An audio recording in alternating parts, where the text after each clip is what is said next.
Pour espérer avoir du carburant à Yaoundé, il faut être très patient.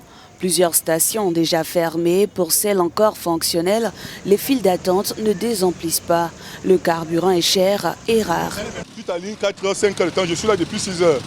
Regardez à quelle heure j'ai été servi. Pour 5 000 francs. Pour reprendre la route pour 60 km.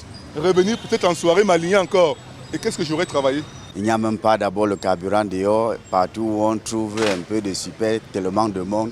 Et on nous conditionne, on nous dit, si vous ne pouvez pas prendre pour 3 000, allez consommer ailleurs. Donc on est obligé de supporter, d'accepter les propositions qu'ils nous proposent et autres. Cette rareté et pénurie du carburant pourrait faire exploser le taux d'inflation. Alors que la situation de pénurie de carburant devient intenable pour les automobilistes de la ville de Yaoundé et des villes environnantes, les experts pensent qu'il s'agit là d'un moyen pour les autorités de préparer les Camerounais à une éventuelle hausse des prix du carburant. Pour répondre à cette pénurie, un approvisionnement de 62 500 mètres cubes de produits pétroliers a été annoncé en début de semaine par le ministre de l'Eau et de l'Énergie. Les rangs que vous trouvez dans les stations-service, c'est un impact. C'est un moment assez psychologique. Il faut apprêter le citoyen camerounais à l'augmentation des prix. C'est ce qui va arriver.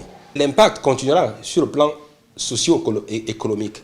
Vous allez voir que les produits vont aussi prendre les prix des denrées alimentaires vont aussi s'envoler. Donc tout va devenir cher. Et c'est cher comme ça. L'État camerounais envisage de retirer les subventions sur le carburant afin de se conformer aux exigences du FMI. Cette subvention est évaluée à plus d'1 milliard de dollars par an. Il faudrait pour les experts créer une nouvelle raffinerie.